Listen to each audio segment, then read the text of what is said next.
The Blue Ribbon Committee hearing is now called to order. Magandang umaga po sa inyong lahat. Let me start with person here. I'd like to thank the staff and our media friends for allowing this event to take place. The reason why I have to thank all of you is because dun sa first floor, may mga nagsasabing hindi papapasukin ng resource persons natin. So kailangan ko po silang sunduin. Nung sinundo ko naman, ang ating staff doon, napakaayos naman, humihingi naman ng mga pangalan, mag-register daw sila as guests. Sabi ko, there are guests. So walang problema, pinapasok po sila. Maraming salamat sa inyo. Our media friends, you're always welcome to cover. Pasensya na parang nagkaroon ng konting gulo, but definitely we do not in any way intend for any of you not to be able to cover our events here in the Senate anytime. On that note, nagulat lang ako kasi maayos naman. Sabi ko dun sa ating resource person, halika na, sinusundo ko kayo, let's go in. Nagulat lang ako na nakita ko dun si Secretary John Vic Remulla, tinaharang ako. I never thought the day would come that somebody would prevent me from entering the Senate. This is my office. Again, thank you. Hindi ko rin nakalain na yung Senate staff, yung media, dahil nasama na kayo doon, pang katulong ng mga ko dito sa hearing na to. This is the Senate. This is the halls of democracy. We will hold our hearing and we will continue. So hindi na ho ako magpapaligoy-ligoy. Good morning again po sa inyong lahat.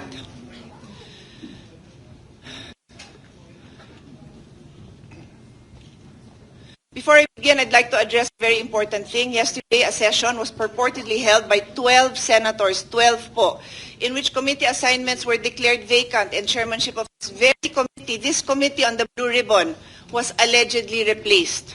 I stand before you today to state clearly and unequivocally that session was invalid. Wala po silang 13. Kahit grade 1, marunong magbilang.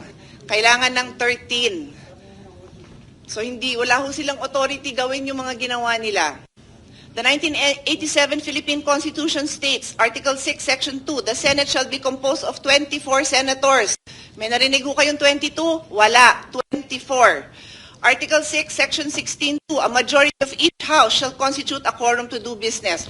Rule 2, Section 2 of the Senate rule states, the officers of the Senate shall be elected by the majority vote of all its members.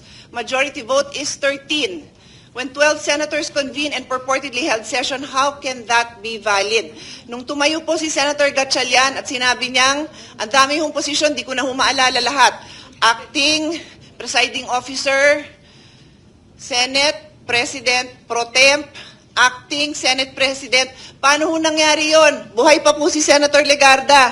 Kailangan po 13. Sabi nga the officers of the Senate shall be elected by the majority vote of all its members. Buhay pa po si Senator Legarda, hindi pa po siya pinapalitan. Kaya hindi po pwedeng magkaroon ng another Senate President Pro Tem. I also say this for the sake of our staff na litong-lito na sa ginagawa ng mga kasamahan natin. Yan po ang reason kung bakit tuloy ho tayo, because I would happily give up this position. Alam niyo po yun, hindi ko pinapangarap na maging chairman dito. I'm just doing my job. So I just needed to lay that on the basis para hindi na issue yon kung bakit ako nag-hearing, kung bakit tayo may hearing today. I have a longer speech, but because of the events that have transpired, I want to give the floor to the Senate President, and then I will turn this over to the subcommittee chairman, Senator Marcoleta. I have already issued a letter to him.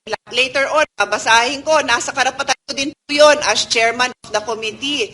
Kine-question din yun nung sinabi ni Senate President na magkakaroon ng subcommittee. Napakaliwanag din sa rules namin. The chairman can create any subcommittee anytime. It can be verbal, it can be written, it can be text. Lahat ng versions na yung ginawa ko.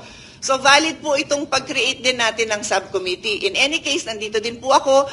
Pero may hearing din po akong isa tungkol sa taxation. Baka mamaya kailangan ko din sunduin sa baba yung mga mag-hearing ng mga kasama kong resource person for taxation. Anyway, I will give the floor to the Senate.